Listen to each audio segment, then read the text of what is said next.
You know, the clarinet should not be difficult to play. It's not really a muscle man act. And if you're playing and you're cutting yourself and you're hurting yourself and you have paper over your teeth and you're always struggling to play, then there's something wrong.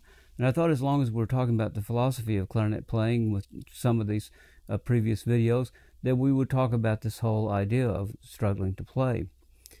What makes the clarinet difficult to play? There's only two things that make the clarinet difficult to play: inefficiently made equipment or inefficient playing mechanics. Now, there's a kind of relationship between the two. You know, back in the day, my teachers used to say, you picked it, you play it. You're just stuck with it. You just go out there and pound your head against the wall until you can do these things. Equipment, instead of playing with your equipment, instead of your equipment cooperating with you, then what you should really do is just go out there and overcome your equipment. Well, you know, this is a product of ignorance to speak this way. What if you said to a race driver, well, sure, your car pulls to the left and the alignment is no good and one tire is the wrong size and all that, but you should be able to go out there on the racetrack and win the race. Just overcome that equipment. You can beat everybody else. It'd be absurd, wouldn't it? It'd be ridiculous. No, it's incumbent on us to get the best equipment that we can. The question is, where do we start? Where do we begin? The clarinet's very complicated, and the reason it's very complicated is because there's so many variables in the clarinet. You've got the reed, the mouthpiece, the clarinet itself with all the vagaries that can possibly be there acoustically, and then you've got your own playing mechanics and your relationship. Well, I think probably 99 out of 100 clarinet players would say that as far as equipment goes, that we conform to the equipment, that we picked it and we play it. That's their philosophy.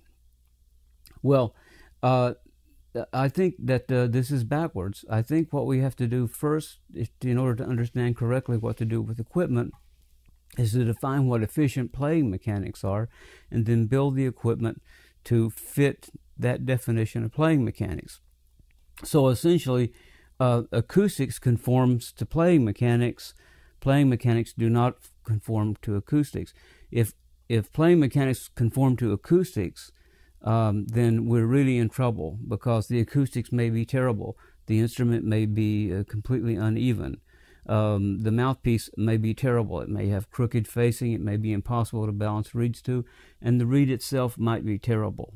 So the whole reason that we adjust anything in equipment, the whole reason that we choose anything in equipment, is because it should make it easier to play, and easier to play correctly. And besides, when I say that the clarinet should be easy to play, I don't mean that certain pieces should be easy.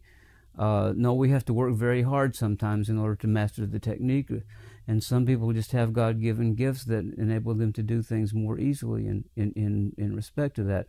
When I say the clarinet should be easy to play, I mean that when the clarinet is put together correctly in terms of efficiency, acoustical efficiency, when the reed is well balanced on a well-made mouthpiece, and the playing mechanics are correct, there is no struggle to make the sound. There's no struggle to play throughout all the registers and to play with the full dynamic range. That's what I mean by that. This video, of course, we don't have time to go into all the details of that. Maybe in subsequent videos we will go into the details of efficiency and how you can analyze that and stuff. But what I want to share with you in this one video is simply this: that if you're struggling, something is wrong somewhere. And it's not a matter of subjectivity. It's not a matter of stardust. It's not a matter of fatalism. It's simply a matter of acoustics or mechanics not being compatible somewhere, causing you to waste your energy, causing you to do things you shouldn't have to in order to play low, high, loud, or soft on the clarinet.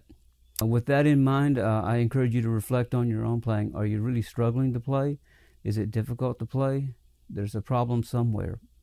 Unbalanced reeds, poorly made mouthpiece, poorly made clarinet or poor acoustics in the clarinet, and bad playing mechanics, or a combination of all those things. You have to sit down and reflect on your own playing.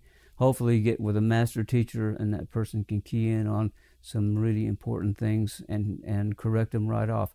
You'd be surprised when you get a really great teacher that knows what he's doing or knows what she's doing, that how quickly things can turn around with just a few acute observations of problems and giving good solid solutions. So it's not mysticism, it's mechanics. You can solve it. You're not destined to be frustrated and to struggle with the clarinet all your life. That's my message. And with that, I'll see you next time.